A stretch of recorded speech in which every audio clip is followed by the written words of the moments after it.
Hi hello എല്ലാവർക്കും എജ്യൂപാത്തിന്റെ മാത്സിന്റെ മറ്റൊരു online ക്ലാസ്സിലേക്ക് സ്വാഗതം. ഇവിടെ നമ്മളിപ്പോ പുതിയൊരു ടോപ്പിക്കിലേക്ക് പോവാണ്. റേഷ്യോ ആൻഡ് പ്രപ്പോർഷൻ, അതായത് അംശബന്ധവും അനുപാതവും എന്ന് പറഞ്ഞിട്ടുള്ള ഒരു ടോപ്പിക്കിലേക്ക് പോവാണ്. കാര്യം ശരി, നമ്മൾ കൊച്ചു ക്ലാസ്സിൽ തൊട്ട് അത്യാവശ്യം പഠിക്കുന്ന കാര്യങ്ങളൊക്കെ ആയിരിക്കും അല്ലെ. ഈസ്റ്റ് സൈനൊക്കെ ഇടുന്ന സംഭവങ്ങളും കാര്യങ്ങളൊക്കെ അത്യാവശ്യം പഠിക്കുന്നതാണ് അല്ലെ. അതായത് ഒരുപോലുള്ള രണ്ട് ക്വാണ്ടിറ്റികളെ നമ്മൾ എന്ത് ചെയ്യുന്നു, താരതമ്യം ചെയ്യുന്നു. അതിനെയാണ് നമ്മൾ ഈ അംശബന്ധം അല്ലെങ്കിൽ റേഷ്യോ എന്നൊക്കെ പറയാം. അവിടെ കുറച്ച് കാര്യങ്ങളൊന്ന് ശ്രദ്ധിച്ചേ. ആദ്യം തന്നെ നമുക്ക് ഈ ടോപ്പിക്കിൽ വേണ്ട കുറച്ച് കാര്യങ്ങളുണ്ട്, ശ്രദ്ധിച്ചേടാ. ഒന്നാമത്തത്, the ratio between A and B. A എന്ന് പറഞ്ഞിട്ടുള്ള ഒരു നമ്പർ ഉണ്ട്, ബി എന്ന് പറഞ്ഞിട്ട് മറ്റൊരു നമ്പർ ഉണ്ട് എന്ന് വിചാരിച്ചാൽ അവര് തമ്മിലുള്ള റേഷ്യോനെ എങ്ങനെ റെപ്രസെന്റ് ചെയ്യാം? എ ഈസ് ടു ബി എന്ന് പറയാൻ പറ്റും. The ratio between A and ബിനെ എങ്ങനെ റെപ്രസെന്റ് ചെയ്യാൻ പറ്റും? എ ഈസ് ടു ബി എന്ന് പറയാൻ പറ്റും. അതുപോലെ തന്നെ നമ്മൾ അറിഞ്ഞിരിക്കേണ്ട ഒരു കാര്യമുണ്ട്. ഈ എ ഈസ് ടു ബിയുടെ ഭിന്നസംഖ്യാരൂപം അല്ലെങ്കിൽ ഫ്രാക്ഷൻ ഫോം എന്താണെന്ന് ചോദിച്ചാൽ എന്തായിരിക്കും? ആ എ ബൈ ബി ആയിരിക്കും. എ ഈസ് ടു ബിയുടെ ഫ്രാക്ഷൻ ഫോം അല്ലെങ്കിൽ ഭിന്നസംഖ്യാരൂപം എന്താന്ന് ചോദിച്ചാൽ അത് എ ബൈ ബി ആയിരിക്കും. അപ്പൊ അതാണ് പറഞ്ഞേക്കുന്നത്. റേഷ്യോ ബിറ്റ്വീൻ എ ആൻഡ് ബിനെ എങ്ങനെ പറയാം? എ ഈസ് ടു ബി എന്ന് പറയാം. അടുത്ത പോയിന്റ് നോക്കിയേ. In the ratio A is to B, A is called the first term or antecedent and B is called the second term or consequent. ഇതൊന്നും നമുക്ക് അത്യാവശ്യം ഇങ്ങനെ ചോദിക്കൊന്നുമില്ല. ഇതിന് എന്ത് വിളിക്കും, ഇതിന് എന്ത് വിളിക്കും എന്ന് ചോദിക്കൂല. എന്താ പറയാ, ഒരു ബേസ് പഠിക്കുന്നതല്ലേ എന്ന് കരുതി ജസ്റ്റ് ഒന്ന് ആഡ് ചെയ്തേ ഉള്ളൂ. ഇപ്പൊ A is to B എന്ന് എഴുതിയാൽ A എന്ന് പറയുന്ന ഒന്നാമത്തെ ഫസ്റ്റ് ടേമും B എന്ന് പറയുന്ന സെക്കൻഡ് ടേം അല്ലെങ്കിൽ രണ്ടാമത്തെ ടേമുമാണ്. ഈ ഫസ്റ്റ് ടേമിനെ തന്നെ വിളിക്കുന്ന മറ്റൊരു പേരാണ് ആന്റിസീഡന്റ് എന്ന് വിളിക്കും. സെക്കൻഡ് ടേമിനെ വിളിക്കുന്ന മറ്റൊരു പേരാണ് കോൺസിക്വന്റ്. ഓക്കെ, ഇതിന്റെ മലയാളം ഞാൻ ഒരുപാട് നോക്കിയിരുന്നു. അതിൽ പൂർവ്വപദം കോൺസിക്വന്റിന് വ്യക്തമായ ഒരു ടേം എങ്ങും കിട്ടിയിട്ടില്ല. അപ്പൊ അത് നമുക്ക് ചോദിക്കാനും പോണില്ല. എ ടു ബീനെ എ എന്ത് വിളിക്കും, ബീനെ എന്ത് വിളിക്കും എന്ന് ചോദിക്കൂല. ജസ്റ്റ് അറിയാൻ വേണ്ടി മാത്രം പറഞ്ഞതേ ഉള്ളൂ. എടാ, അടുത്ത പോയിന്റ് നോക്കിയേ. The equality of two ratio is called proportion. രണ്ട് അംശബന്ധങ്ങൾ അല്ലെങ്കിൽ രണ്ട് റേഷ്യോയുടെ ഇക്വാലിറ്റി അല്ലെങ്കിൽ തുല്യതയെ വിളിക്കുന്ന പേരാണ് പ്രപ്പോർഷൻ അല്ലെങ്കിൽ അനുപാതം എന്ന് വിളിക്കും. എന്താണ്? പ്രപ്പോർഷൻ അല്ലെങ്കിൽ അനുപാതം എന്ന് വിളിക്കും. എ ഈസ് ടു ബിയും സി ഈസ് ടു ഡി രണ്ട് റേഷ്യോകളാന്ന് വിചാരിക്കാം. എ ഈസ് ടു ബി എന്നുള്ളത് സി ഈസ് ടു ഡിക്ക് തുല്യമാണെങ്കിൽ, എ ഈസ് ടു ബി എന്നുള്ളത് സി ഈസ് ടു ഡിക്ക് തുല്യമാണെങ്കിൽ ആ രണ്ട് റേഷ്യോസും പ്രപ്പോർഷനിലാണ് അല്ലെങ്കിൽ അനുപാതത്തിലാണെന്ന് പറയാൻ സാധിക്കും. ഓക്കെ അല്ലേ? നോക്കിക്കോ, അത് അടുത്തൊരു പോയിന്റ് ആണ്. If A is to B is equal to C is to D. അതായത് A is to B യും C is to D യും തുല്യമാണ് അല്ലെങ്കിൽ അവ പ്രപ്പോർഷനിൽ ആണെങ്കിൽ AD is equal to BC ആയിരിക്കും. AD is equal to BC, അതായത് എക്സ്ട്രീം എന്നൊക്കെയാ പറയാം. അതായത് അറ്റത്തുള്ള രണ്ട് ടേമുകളുടെ പ്രൊഡക്റ്റ്, ഏറ്റവും അറ്റത്തുള്ള രണ്ട് ടേമുകളുടെ പ്രൊഡക്റ്റ് നടുക്കുള്ള രണ്ട് ടേമുകളുടെ ഗുണനഫലത്തിന് തുല്യമായിരിക്കും എന്നാണ് പറഞ്ഞേക്കണേ. എ ഈസ് ടു ബിയും സി ഈസ് ടു ഡിയും തുല്യമാണെങ്കിൽ എ ഡി എന്ന് പറയുന്നത് എന്തായിരിക്കും? ആ ബി സിക്ക് തുല്യമായിരിക്കും. എ ഇൻറ്റു ഡി എന്ന് പറയുന്നത് ബി ഇൻറ്റു സിക്ക് തുല്യമായിരിക്കും. അടുത്ത നോക്കിയേ. If A is to B is equal to C is to D, ശ്രദ്ധിക്കുക, എ ഈസ് ടു ബിയും സി ഈസ് ടു ഡിയും തുല്യമാണെങ്കിൽ ഈ ഡിനെ വിളിക്കുന്ന പേരാണ് ഫോർത്ത് പ്രപ്പോർഷണൽ അല്ലെങ്കിൽ നാലാം അനുപാതം എന്ന് വിളിക്കും. ഫോർത്ത് പ്രപ്പോർഷൻ അല്ലെങ്കിൽ നാലാം അനുപാതം എന്ന് വിളിക്കും. എങ്ങനെയാണ്? എ ഈസ് ടു ബിയും സി ഈസ് ടു ഡിക്ക് തുല്യമാണെങ്കിൽ ആ ഡിനെ വിളിക്കുന്ന പേരാണ് ഫോർത്ത് പ്രപ്പോർഷൻ അല്ലെങ്കിൽ നാലാം അനുപാതം എന്ന് വിളിക്കും. നമുക്കത് പഠിക്കാനുണ്ട്. നാലാം അനുപാതം എത്ര, മൂന്നാം അനുപാതം എത്ര എന്നൊക്കെ പറഞ്ഞിട്ട് പഠിക്കാനുണ്ട്. ഓക്കെ അല്ലേ? ഇവിടെ അടുത്ത് നോക്കിയേ. Mean proportional between A and B. എയുടെയും ബിയുടെയും മീൻ പ്രപ്പോർഷണൽ എത്രയാണെന്ന് ചോദിച്ചാൽ അത് കണ്ടുപിടിക്കാനുള്ള ഫോർമുലയാണ് root of A B. Root of A B. ഇപ്പൊ 3 and 4ന്റെ മീൻ പ്രപ്പോർഷണൽ എത്രയാണെന്ന് ചോദിച്ചാൽ റൂട്ട് ഓഫ് 3 into 4 ആയിരിക്കും. ഓക്കെ അല്ലേ?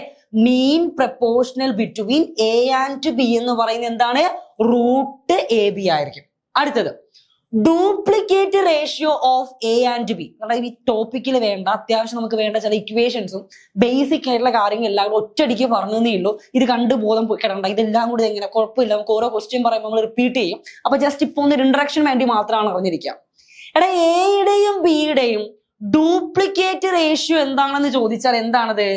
A square is to B square ആയിരിക്കും. എയുടെയും ബിയുടെയും ഡ്യൂപ്ലിക്കേറ്റ് റേഷ്യോ എന്താണെന്ന് ചോദിച്ചാൽ എന്തായിരിക്കും അത്? A² ആയിരിക്കും. എടാ ഫോർ എക്സാമ്പിൾ ഇപ്പൊ 2:4 അല്ലെങ്കിൽ 1:2 എന്ന് പറഞ്ഞിട്ട് അല്ലെങ്കിൽ 2:4 എന്ന് പറഞ്ഞിട്ട് ഒരു അംശബന്ധം തരണേന് അതിന്റെ ഡ്യൂപ്ലിക്കേറ്റ് റേഷ്യോ എത്രയാണെന്ന് ചോദിച്ചാൽ 2² ആയിരിക്കും. ക്ലിയർ ആവുന്നുണ്ടോ? 2² അപ്പൊ 4:16 എന്നുള്ളതായിരിക്കും. നിങ്ങൾ ചെയ്യേണ്ട ഒരു ഇമ്പോർട്ടന്റ് കാര്യമുണ്ട്. നമ്മൾ കൊച്ചു ക്ലാസ് തൊട്ട് നമ്മുടെ കൺസെപ്റ്റിൽ പഠിച്ചേക്കുന്ന കാര്യം റേഷ്യോ എന്ന് പറഞ്ഞാൽ എപ്പോഴും ഏറ്റവും സിംപ്ലസ്റ്റ് ഫോമിൽ എഴുതുക എന്ന് പറയും അല്ലെ. രണ്ട് സംഖ്യകളെ കമ്പയർ ചെയ്യുമ്പോൾ അതിന് ഏറ്റവും ചെറുതായ രൂപത്തിൽ നമ്മൾ പ്രസന്റ് ചെയ്യുന്നതിനെ എന്തെന്ന് പറഞ്ഞിട്ടുള്ളത്? റേഷ്യോ എന്ന് പഠിച്ചിട്ടുള്ളത്. പക്ഷെ ഇവിടെ നമ്മൾ ശ്രദ്ധിക്കേണ്ട ഒരു കാര്യമുണ്ട്. ഈ ഡ്യൂപ്ലിക്കേറ്റ് റേഷ്യോ ഇപ്പോ 2:4 ഡ്യൂപ്ലിക്കേറ്റ് റേഷ്യോ എടുത്തപ്പോൾ 2² 4², അതായത് 4:16 എന്ന് കിട്ടിയിട്ടുണ്ട്.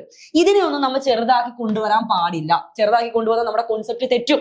നമ്മൾ ഡ്യൂപ്ലിക്കേറ്റ് റേഷ്യോ എടുത്ത യഥാർത്ഥ റേഷ്യോ അല്ല. ക്ലിയർ ആവുന്നുണ്ടോ? അപ്പൊ ഡ്യൂപ്ലിക്കേറ്റ് റേഷ്യോ ഒക്കെ എടുക്കുമ്പോൾ സ്ക്വയർ ഒക്കെ തന്നെ അതുപോലെ തന്നെ വെക്കുക. അതിന് വെട്ടി ചെറുതാക്കി കൊണ്ടുവരാൻ പാടില്ല. ക്ലിയർ അല്ലേ?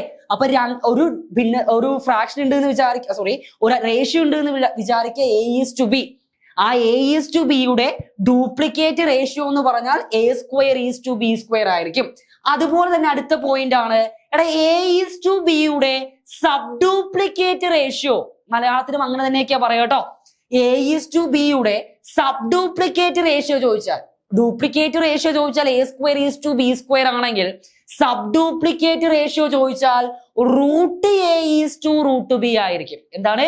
√A:√B ആയിരിക്കും. ക്ലിയർ അല്ലേ? അടുത്ത നോക്കിയേ, ട്രിപ്ലിക്കേറ്റ് റേഷ്യോ. ഡ്യൂപ്ലിക്കേറ്റ് ആയപ്പോ സ്ക്വയർ എടുത്തെങ്കിൽ ട്രിപ്ലിക്കേറ്റ് ആകുമ്പോൾ നമ്മൾ എന്തെടുക്കും? ആ ക്യൂബ് എടുക്കും. എടാ A:B ട്രിപ്ലിക്കേറ്റ് റേഷ്യോ എന്താണെന്ന് ചോദിച്ചാൽ എന്താണ്? A⁵B³ ആണ്. A⁵B³ ആയിരിക്കും. A:B ട്രിപ്ലിക്കേറ്റ് റേഷ്യോ എന്താണെന്ന് ചോദിക്കണമെങ്കിൽ എന്താണ്? A⁵B³ ആയിരിക്കും. അതുപോലെ തന്നെ പറയാം, ഡ്യൂപ്ലിക്കേറ്റ് റേഷ്യോ A²:B² ആണെങ്കിൽ സബ് ഡ്യൂപ്ലിക്കേറ്റ് റേഷ്യോ എന്ന് പറയുന്നത് √A:√B. അതുപോലെ തന്നെ A⁵B² ആണ് ട്രിപ്ലിക്കേറ്റ് റേഷ്യോ എങ്കിൽ A:B സബ് ട്രിപ്ലിക്കേറ്റ് റേഷ്യോ എന്താണെന്ന് ചോദിച്ചാൽ ⁵√A:⁵ ആയിരിക്കും. എന്താണ്? ⁵√A:⁵ ആയിരിക്കും എന്നുള്ളത് ഓർത്തിരിക്കുക. ക്ലിയർ അല്ലേ? ഓക്കെ അല്ലേ? സെറ്റ് അല്ലേ? പിന്നെ ഒരു ബേസിക് ആയിട്ടുള്ള ഒരു കാര്യം പറയാണ്, ഒന്ന് ശ്രദ്ധിച്ചേ. ഇപ്പൊ രണ്ട് സംഖ്യകൾ തമ്മിലുള്ള വാല്യൂ, ഫോർ എക്സാമ്പിൾ ഒരു രണ്ട് നമ്പേഴ്സ് തമ്മിലുള്ള റേഷ്യോ A:B തമ്മിലുള്ള റേഷ്യോ 7:5 തരണേന്ന് വിചാരിക്കാം. ഓക്കെ, ഒന്ന് ശ്രദ്ധിച്ചേ.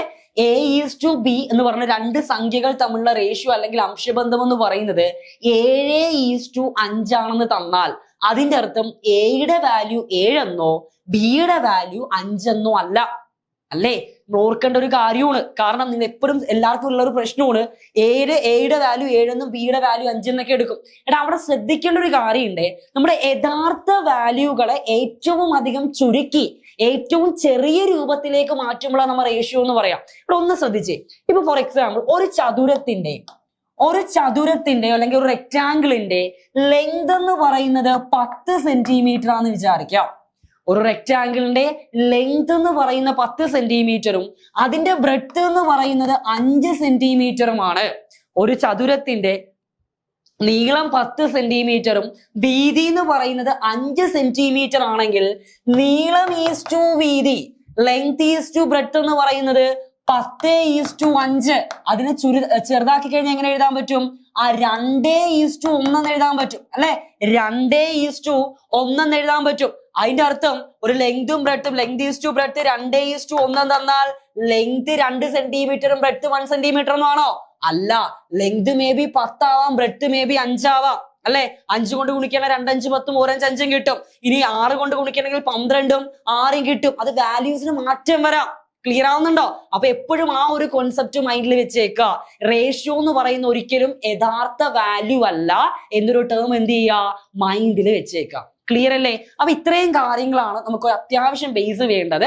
അല്ല അറിഞ്ഞിരിക്കേണ്ട ഈ ഒരു പോയിന്റ് ആണ് ആദ്യം ഇമ്പോർട്ടന്റ്. A:B C:D ആണെങ്കിൽ AD BC ആയിരിക്കും എന്നുള്ള കാര്യം ഓർത്തിരിക്കുക. അതുപോലെ മീൻ പ്രപ്പോർഷണൽ കാണാൻ √A:B മീൻ പ്രപ്പോർഷണൽ എന്താണെന്ന് ചോദിച്ചാൽ √AB ആയിരിക്കും. ഡ്യൂപ്ലിക്കേറ്റ് റേഷ്യോ ചോദിച്ചാൽ സ്ക്വയർ എടുക്കുക. സബ് ഡ്യൂപ്ലിക്കേറ്റ് റേഷ്യോ ചോദിക്കണമെങ്കിൽ ആ സ്ക്വയർ റൂട്ട് എടുക്കുക. അതുപോലെ A/B ട്രിപ്ലിക്കേറ്റ് റേഷ്യോ എടുത്താൽ ക്യൂബ് എടുക്കുക, സബ് ട്രിപ്ലിക്കേറ്റ് റേഷ്യോ ആണെങ്കിൽ ക്യൂബിക് റൂട്ട് എടുക്കുക. ഓക്കെ അല്ലേ? അപ്പൊ നമ്മൾ ഇതുമായിട്ട് ബന്ധപ്പെട്ട ക്വസ്റ്റ്യനിലേക്ക് പോകാൻ പോകുന്നതാണ്. ബേസിക് ആയിട്ടുള്ള കുറെ ക്വസ്റ്റ്യൻസ് ചെയ്യാം. ചേട്ടാ നമ്മൾ ആ ഒന്നാമത്തെ ക്വസ്റ്റ്യനിലേക്ക് പോവാണ്. നോക്കിയോ, A/B is equal to 3:4, B/C is equal to 7:9, C/D is equal to 12:5. അങ്ങനെയാണെങ്കിൽ A/E എത്ര എന്നാണ് ചോദിച്ചേക്കണം. എന്താണ്?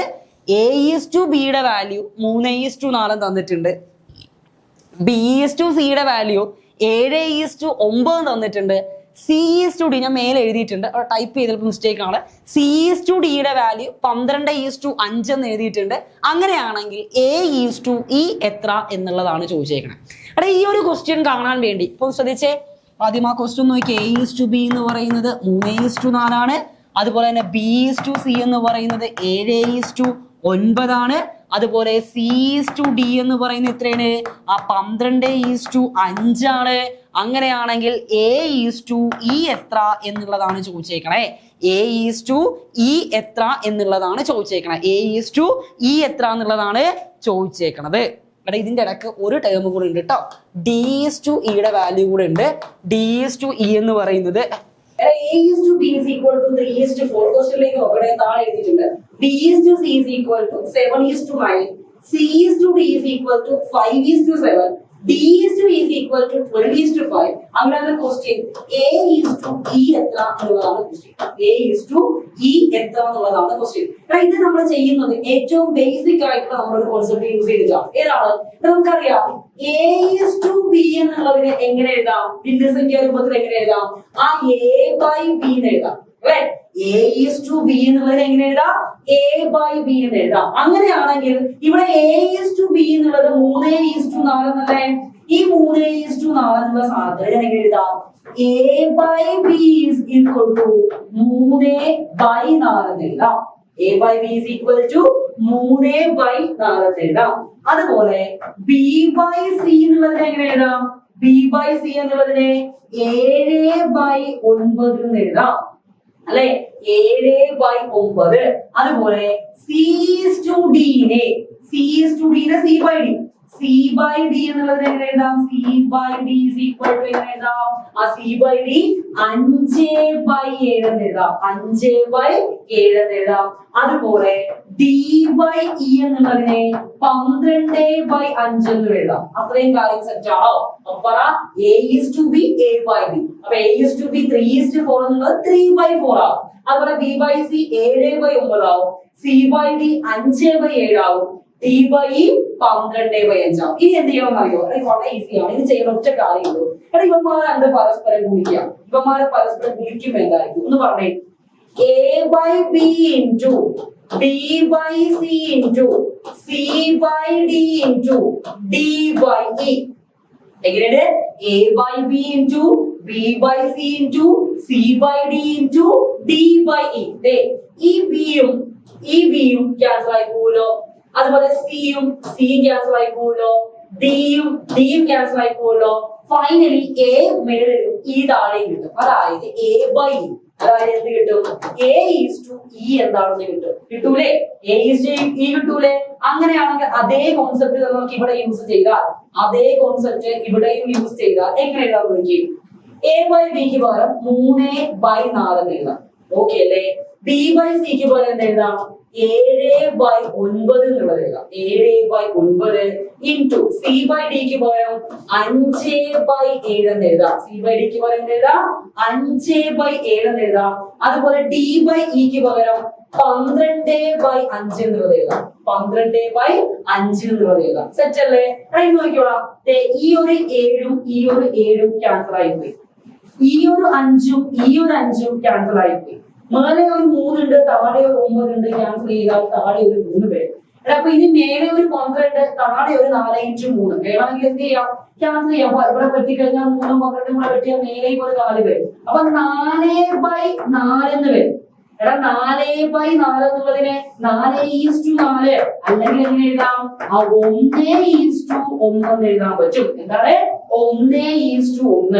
അങ്ങനെയാണെങ്കിൽ ഇവിടെ A:E വാല്യൂ എത്ര ആയിരിക്കും? 1:1 ആയിരിക്കും. 1:1 ആയിരിക്കും. ക്ലിയർ അല്ലേ? നമ്മുടെ കോൺസെപ്റ്റ് ഇത്രയേ ഉള്ളൂ. തന്നിരിക്കുന്ന റേഷ്യോനെ എന്തിലേക്ക് മാറ്റുക? ഫ്രാക്ഷനിലേക്ക് മാറ്റി മൾട്ടിപ്പിൾ ചെയ്യണമെങ്കിൽ എന്ത് കിട്ടിക്കോളും? ആ കറസ്പോണ്ടിങ് ആയിട്ട് ചോദിക്കുന്ന ആളെ കിട്ടിക്കോളും. ഓക്കെ അല്ലേ? സെറ്റ് അല്ലേ? അടുത്ത ക്വസ്റ്റ്യനിലേക്ക് പോവാം. നോക്കിക്കോ. ഈ ഒരു ക്വസ്റ്റ്യൻ വളരെ ഇമ്പോർട്ടന്റ് ആയിട്ടുള്ള ഒരു ക്വസ്റ്റ്യൻ ആണ്. നമ്മൾ സ്ഥിരം ചോദിക്കുന്നത് വളരെ സിമ്പിൾ ആണെങ്കിൽ പോലും നമുക്ക് എല്ലാവർക്കും പണ്ട് തൊട്ടേ കാണുമ്പോൾ തന്നെ പൊതുവെ റേഷ്യോ പ്രൊപ്പോർഷൻ എല്ലാവർക്കും ഇഷ്ടമില്ലാത്ത ഒരു ടോപ്പിക് ഏതാണെന്ന് ചോദിച്ചാൽ അത് ഈ ഒരു സാധനമായിരിക്കും. ഈ പറഞ്ഞ റുപ്പീസിന്റെ ക്വസ്റ്റ്യൻ ചോദിക്കുന്നതായിരിക്കും. നോക്കിയും ഒരു പേഴ്സിന് 1 രൂപ നാണയങ്ങളുണ്ട്, 50 പൈസയുടെ നാണയങ്ങളുണ്ട്, 25 പൈസയുടെ നാണയങ്ങളുണ്ട്. അവരുടെ എണ്ണത്തിന്റെ റേഷ്യോ 7:8:9 ആണ്. 7:8:9 ആണ് തന്നിട്ടുണ്ട്. അത് 1 രൂപ നാണയങ്ങളുടെ എണ്ണത്തിന്റെ റേഷ്യോ 7ഉം 50 പൈസ നാണയങ്ങളുടെ എണ്ണത്തിന്റെ റേഷ്യോ 8ഉം അതുപോലെ തന്നെ 25 പൈസ നാണയങ്ങളുടെ റേഷ്യോ എന്ന് പറയുന്നത് 9ഉമാണ്. ആ പേഴ്സിൽ ആകെ ഇതെല്ലാം കൂടെ കൗണ്ട് ചെയ്തപ്പോ ആകെ ഉള്ളത് എത്ര രൂപയുടെ? 159 രൂപയാണ്. 9 രൂപയാണ്. 159 രൂപയാണ് ആകെയുള്ള എമൗണ്ട്. അങ്ങനെയാണെങ്കിൽ അതിൻ്റെ അകത്ത് എത്ര 50 പൈസ കോയിനുകൾ ഉണ്ടായിരിക്കും എന്നാണ് ചോദിച്ചേക്കുന്നത്. ക്വസ്റ്റ്യൻ മനസ്സിലാവുന്നുണ്ടോ? ഒരു പേഴ്സില് 1 രൂപ നാണയങ്ങളുണ്ട്, 50 പൈസ നാണയങ്ങളുണ്ട്, 25 പൈസ നാണയങ്ങളുണ്ട്. ആ നാണയങ്ങളുടെ എണ്ണത്തിന്റെ റേഷ്യോ നോക്കിയേ. അപ്പൊ 1 രൂപ നാണയങ്ങള്, അതുപോലെ 50 പൈസ നാണയം, അതുപോലെ പിന്നെ എന്താണ് പറഞ്ഞേക്കണ ആ 25 പൈസ നാണയങ്ങളുടെ എണ്ണത്തിന്റെ റേഷ്യോ എന്ന് പറയുന്നത് 7:8:9 ആണ്. ഓക്കെ അല്ലേ? ഇനിയെങ്കിൽ പറഞ്ഞ അടുത്ത പോയിന്റ് എന്താ പറഞ്ഞേക്കണ? ബാഗിന്റെ അകത്ത് അല്ലെങ്കിൽ ആ ഒരു പേഴ്സിന്റെ അകത്ത് ആകെ 159 രൂപയുണ്ട് എന്ന് പറഞ്ഞിട്ടുണ്ട് അല്ലെ? ആകെ 159 രൂപയുണ്ട് എന്ന് പറഞ്ഞിട്ടുണ്ട്. ആകെ നമുക്ക് പറയുമ്പോ ഒന്ന് ശ്രദ്ധിച്ചേ. 1 രൂപ നാണയങ്ങളുടെ റേഷ്യോ 7 ആണെങ്കിൽ, 1 രൂപ നാണയങ്ങളുടെ റേഷ്യോ എണ്ണത്തിന്റെ റേഷ്യോ 7 ആണെങ്കിൽ അവിടുത്തെ വാല്യൂ നമുക്കൊന്ന് പറഞ്ഞൂടെ? ടോട്ടൽ വാല്യൂ പറയുമ്പോ 1 രൂപ നാണയങ്ങളുടെ എണ്ണം 7 ആണെങ്കിൽ 1:7. ക്ലിയർ ആവുന്നുണ്ടോ? 1:7 പ്ലസ് അടുത്ത ഒന്ന് നോക്കിയാ 50 പൈസ നാണയങ്ങളുടെ കറസ്പോണ്ടിങ് റേഷ്യോ 8 ആണ്. 50 പൈസ നാണയങ്ങളുടെ എണ്ണത്തിന്റെ കറസ്പോണ്ടിങ് റേഷ്യോ 8 ആണെങ്കിൽ 50 പൈസ എത്രത്തോളം ഉണ്ട്? അതിന്റെ വാല്യൂ കണ്ടുപിടിക്കാൻ 50 പൈസ ഇൻറ്റു 8. 50 പൈസ ഇൻറ്റു 8. ക്ലിയർ ആവുന്നുണ്ടോ? പ്ലസ് 25 പൈസ നാണയങ്ങളുടെ റേഷ്യോ എന്ന് പറയുന്നത് 9 ആണ്. 25 പൈസ നാണയങ്ങളുടെ റേഷ്യോ എന്ന് പറയുന്നത് 9 ആണ്. അപ്പൊ അതിന്റെ വാല്യൂ കാണാൻ 25 ഇൻറ്റു 9. 25 ഇൻറ്റു 9. ക്ലിയർ ആവുന്നുണ്ടോ? 1 രൂപ നാണയങ്ങളുടെ റേഷ്യോ എണ്ണത്തിന്റെ റേഷ്യോ 7 ആണെങ്കിൽ അതിന്റെ വാല്യൂ 1:7 പ്ലസ് അടുത്ത എന്താണ്? 50 പൈസ നാണയങ്ങളുടെ റേഷ്യോ എണ്ണത്തിന്റെ റേഷ്യോ 8 ആണെങ്കിൽ വാല്യൂ 50:8 പ്ലസ് 25 പൈസ നാണയങ്ങളുടെ റേഷ്യോ എന്ന് പറയുന്നത് 9 ആണെങ്കിൽ 25:9 ആയിരിക്കും. അപ്പൊ ഇവിടെ ചെയ്യുമ്പോൾ 1:7 7 രൂപ പ്ലസ് അടുത്തത് 50:8. 50:8 എന്ന് പറയുമ്പോൾ 400. അത് പൈസയാണെന്ന് ഓർക്കുക. കാരണം 50 പൈസയുടെ കണക്കാണ് പറഞ്ഞേക്കണേ. അതുപോലെ ബാക്കി 25:9 നോക്കുകയാണെങ്കിൽ 9 45 5 ഇഷ്ടം 4 20 18 4 22 225 പൈസ എന്നുള്ളത് കിട്ടും. ഓക്കെ അല്ലേ? 225 പൈസ എന്നുള്ളത് കിട്ടും. അങ്ങനെയാണെങ്കിൽ നമുക്ക് ഇപ്പോൾ ചെയ്യേണ്ട ഒറ്റ കാര്യം, ഇത്രയും കാര്യം സെറ്റ് ആയല്ലോ. ഇത് നിങ്ങൾക്ക് അറിയുന്ന ഒരു ബേസിക് കാര്യമുണ്ട്. എത്ര പൈസയാണ് 1 രൂപ എന്ന് പറയാം? എത്ര പൈസയാണ്? 100 പൈസ ചേരുമ്പോഴാണ് 1 രൂപയാവുക. അങ്ങനെയാണെങ്കിൽ പൈസയെ കൂടെ രൂപയിലേക്ക് മാറ്റാൻ എന്ത് ചെയ്താൽ മതി? ആ 100 കൊണ്ട് ഡിവൈഡ് ചെയ്താൽ മതി. അപ്പൊ 7 രൂപയ്ക്ക് മാറ്റമൊന്നും അത് റുപ്പീസിൽ തന്നെ ആയിരുന്നു. 400 പൈസയെ റുപ്പീസിലേക്ക് മാറ്റിയാൽ 400/100 4 രൂപ പ്ലസ് അടുത്തത് 225 പൈസയെ റുപ്പീസിലേക്ക് മാറ്റിയാൽ 225/100 2.25 രൂപ. അപ്പൊ എല്ലാം കൂടെ കൂട്ടിയാൽ 7 4 11 13.25 രൂപ എന്നായി. എത്രയാണ്? 13.25 രൂപ. 13.25 രൂപ എന്നുള്ളതായി ടോട്ടല്. അല്ലെ? ഇനി പറ, ആ പേഴ്സിൽ മൊത്തത്തിൽ എത്ര രൂപ ഉണ്ടായിരുന്നു? 159 രൂപ ഉണ്ടായിരുന്നു. 189 രൂപ നമ്മളിവിടെ വാല്യൂ കണ്ടുപിടിച്ച് വെച്ചിട്ടുണ്ട് അല്ലെ? എണ്ണം വെച്ചിട്ടുള്ള വാല്യൂ എത്രയാ? 13.25 അല്ലെ? 13.25 എന്നുള്ളത് പറഞ്ഞിട്ടുണ്ട്. അങ്ങനെയാണെങ്കിൽ അതിൽ എത്ര 50 പൈസ കോയിനുകൾ ഉണ്ട് എന്ന് ചോദിച്ചാൽ 13.25 മേലെ ആരെഴുതുക? 50 പൈസയുമായിട്ട് ബന്ധപ്പെട്ട റേഷ്യോ ആയിട്ടുള്ള 8 കൊടുക്കുക. ക്ലിയർ ആവുന്നുണ്ടോ? എടാ പറഞ്ഞ ക്ലിയർ ആവുന്നുണ്ടോ?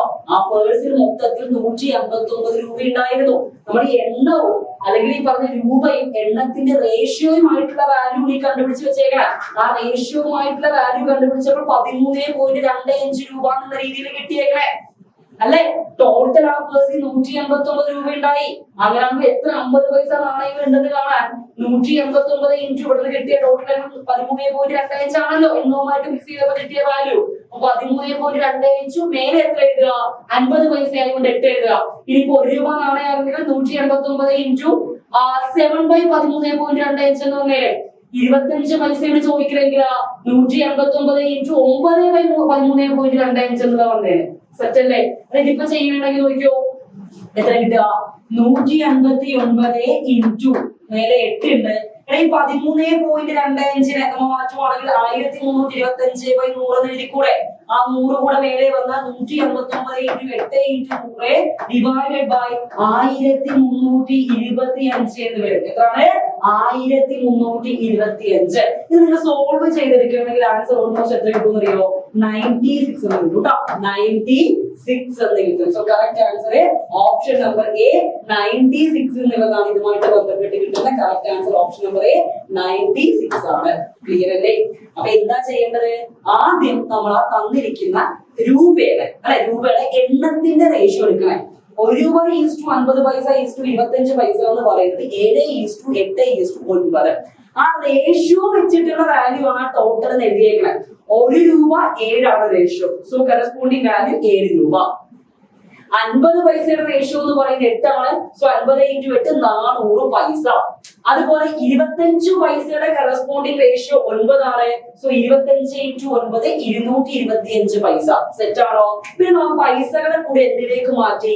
രൂപയിലേക്ക് മാറ്റി. നമ്മൾ രൂപയുടെ പൈസയിലേക്ക് മാറ്റാത്ത കാര്യം നമ്മുടെ ക്വസ്റ്റ്യനിൽ ടോട്ടൽ 159 പൈസ എന്നല്ല 159 രൂപയിലാണ്.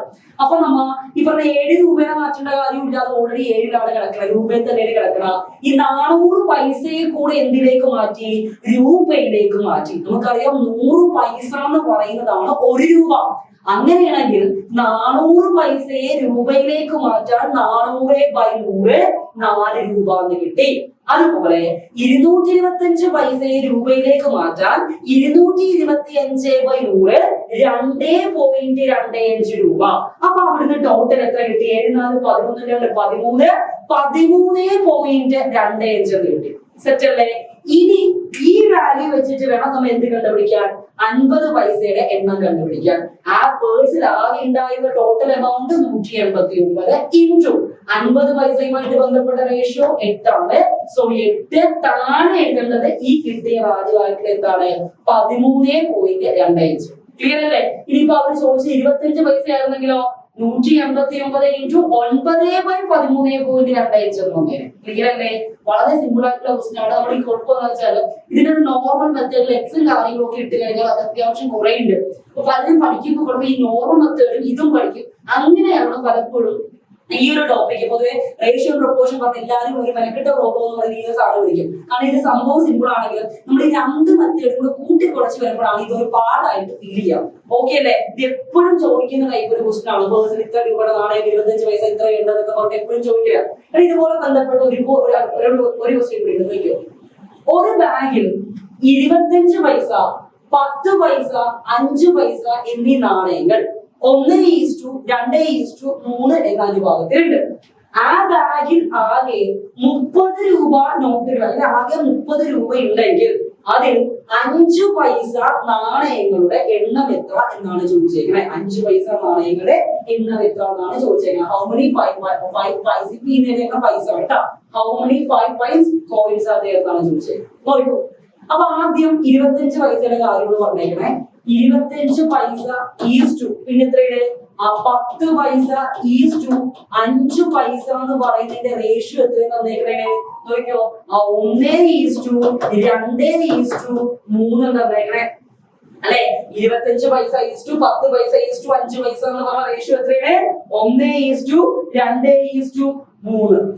നേരത്തെ ചെയ്ത പോലെ ആദ്യം ടോട്ടൽ സെറ്റ് ചെയ്യുക. പറഞ്ഞ എങ്ങനെ ടോട്ടൽ ഈസ് ഈക്വൽ ടു എങ്ങനെ കാണുമ്പോൾ ഞാൻ പറഞ്ഞത് ആ രൂപ ഇൻറ്റു കറസ്പോണ്ടിങ് റേഷ്യോ. അപ്പോ 25 ഇൻറ്റു 1, 25 പൈസയുടെ കറസ്പോണ്ടിങ് എണ്ണത്തിന്റെ റേഷ്യോ 1 ആണ്. പ്ലസ് അടുത്ത എത്രയാണ്?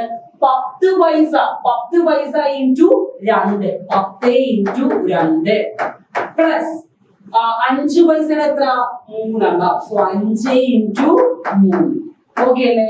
ഇത് ചെയ്തെടുക്കുമ്പോ എത്ര കിട്ടും? 25 പ്ലസ് 20 പ്ലസ് 15. 25ഉം 20ഉം 45, 45ഉം 5ഉം 50, 50ഉം 10ഉം 60. നോട്ട് ചെയ്യേണ്ട കാര്യം, ഈ കിട്ടിയ 60 എന്തിനാണ്? പൈസയിലാണ്. നേരത്തെ ക്വസ്റ്റ്യനിൽ രൂപ ഉണ്ടായിരുന്നു, ആ രൂപയിലേക്ക് നമ്മൾ കൺവേർട്ടും ചെയ്തിട്ടുണ്ട്. ഇവിടെയും തന്നിരിക്കുന്ന ടോട്ടൽ റുപ്പീസ് 30 എന്നാണ്. പൈസ 30 എന്നാണോ? എടാ പൈസ 30 ആണ്, ഈസി ആയിട്ട് ചെയ്തെടുക്കായിരുന്നു. പക്ഷെ രൂപയിലാണ് തന്നേക്കണേ. അതിന്റെ അർത്ഥം ഈ പറയുന്ന 60 പൈസയെ കൂടെ എന്തിലേക്ക് കൺവേർട്ട് ചെയ്യണം? രൂപയിലേക്ക് കൺവേർട്ട് ചെയ്യണം. 60 പൈസയെ കൂടെ രൂപയിലേക്ക് മാറ്റണമെങ്കിൽ എത്ര കിട്ടും? 60/100. അതായത് ഒരു 0 വെട്ടിയാൽ 0.6 റുപ്പീസ് എന്ന് കിട്ടി. എത്രയാണ്? 0.6 റുപ്പീസ് എന്ന് കിട്ടി. ഇനി എന്താ ചോദിച്ചേക്കുന്നത്? എത്ര രൂപ നാണയങ്ങളെ കണ്ടുപിടിക്കേണ്ടത്? നമ്പർ ഓഫ് 5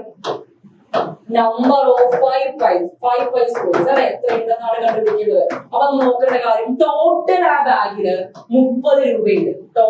ടോട്ടല് 30 ഇൻറ്റു താഴെ ആരെ എഴുതണം? ഈ കിട്ടിയ വാല്യൂ 0.6 മേലെ. ഇനി ഞാൻ കണ്ടുപിടിക്കേണ്ട 5 അല്ലേ? 5ഉമായിട്ട് ബന്ധപ്പെട്ട റേഷ്യോ എത്രയാണ്? 3. 30 ഇൻറ്റു 3 ഡിവൈഡഡ് ബൈ 0.6 കാണുമ്പോഴായിരിക്കും അവിടുത്തെ 5 പൈസ നാണയങ്ങളുടെ എണ്ണം കിട്ടുക. അപ്പൊ എന്ത് കിട്ടുക? 30 ഇൻറ്റു 3 ഇൻറ്റു താഴെ ഒരു പോയിന്റ് ആണ്. 6/10 എഴുതി കൂടെ പോയിന്റ് ഒഴിവാക്കാൻ വേണ്ടിയിട്ട്. ആ 10 നേരെ മേലേക്ക് പോകുമല്ലോ. പോയിന്റ് ആണ് എന്നുള്ളത് 6/10 ആണ്. അപ്പൊ ഇവിടെ വന്നേക്കണ ഇങ്ങനെയാണ് 30 ഇൻറ്റു 3 ഇൻറ്റു 6/10. ഈ 10 നേരെ ചാടി മേലെ പോയി 3ന്റെ കൂടെ വരും. അപ്പൊ 30 ഇൻറ്റു 3 ഇൻറ്റു 10 ഡിവൈഡഡ് ബൈ 6 എന്ന് വരും. ക്ലിയർ അല്ലേ? 30 ഇൻറ്റു 3 ഇൻറ്റു 10 ഡിവൈഡഡ് ബൈ 6 എന്ന് വരും. ഇവിടെ വെട്ടിക്കഴിഞ്ഞാൽ 6 5 30 ആണ്. 5 3 15 ആണ്. 15 10 180. അതായത് ആ ബാഗിൽ 180 5 പൈസ കോയിനുകൾ ഉണ്ടായിരുന്നു. ആ 180 5 പൈസ കോയിനുകൾ ഉണ്ടായിരുന്നു. 5 പൈസ 5 രൂപയാണ്. ഇപ്പൊ പലർക്കും കൺഫ്യൂഷൻ. 150 5 രൂപ വരുമ്പോ ആകെ 30 രൂപ ഉണ്ടാവും. എടാ പൈസയും രൂപയും തമ്മിൽ വ്യത്യാസമുണ്ട്. 5 പൈസ ഇപ്പൊ നമ്മൾ കാണാൻ വഴിയില്ല. 25 പൈസ കുറച്ച് മുമ്പുള്ള ജനറേഷൻ കണ്ടിട്ടുണ്ടായിരിക്കും അല്ലെ? ഒരു 2000 ആ ഒരു ടൈമിലൊക്കെ ജനിച്ചവർക്ക് കാണാൻ വഴിയുണ്ട്. കാരണം അവിടെ വെച്ചിരിക്കും 25 പൈസ ഉണ്ടായിരിക്കും. 50 പൈസ 25 പൈസ ഇപ്പൊ നിലവിലില്ല. നമുക്ക് 1 രൂപ നോട്ടുകളാണ് പൈസ എന്നുള്ള കണക്ക് നമുക്കില്ല.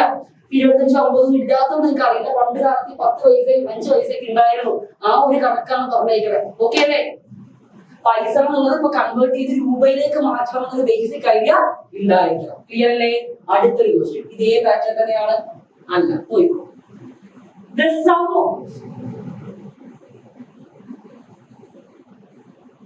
The sum of two numbers is 44 and they are in the ratio 5:6. Find the numbers. എടാ 2 സംഖ്യകളുടെ തുക എന്ന് പറയുന്നത് 44 ആണ്. അവരുടെ അംശബന്ധം ആ 2 സംഖ്യകളുടെയും റേഷ്യോ 5:6 ആയാൽ സംഖ്യകൾ ഏതെല്ലാം എന്നാണ് ചോദിച്ചേക്കാം. എന്താ പറഞ്ഞെങ്കിൽ 2 സംഖ്യകളുടെ തുക എന്ന് പറയുന്നത് 44 ആണ്.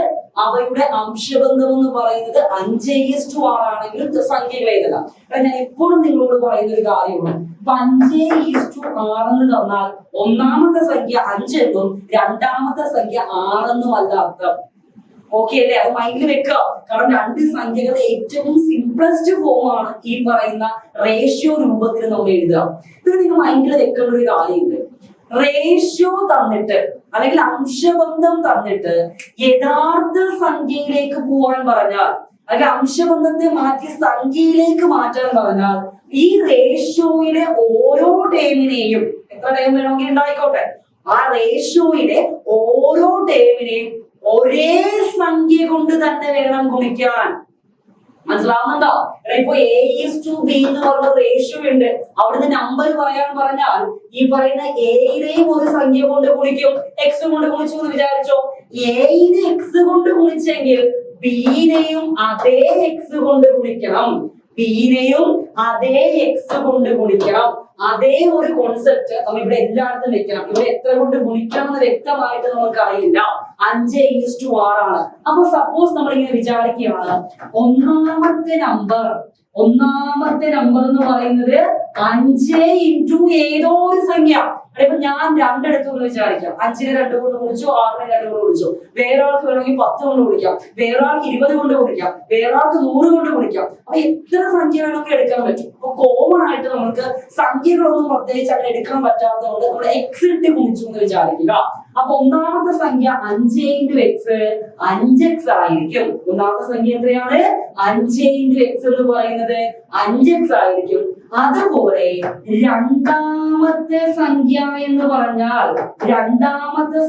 പറഞ്ഞാൽ 6 ഇൻറ്റു എക്സ് 6x ആയിരിക്കും. 6 ഇൻറ്റു എക്സ് എന്ന് പറയുന്നത് 6x ആയിരിക്കും. ഇനി പറ, രണ്ട് സംഖ്യകളുടെ തുക എത്ര തന്നിട്ടുണ്ട്? 44. അതായത് രണ്ട് സംഖ്യയുടെ കാര്യമായിട്ടാണ് നമ്മൾ 5x 6x എടുത്തത്. 5x പ്ലസ് 6x എന്ന് പറയുന്നതാണ് എത്ര? 44.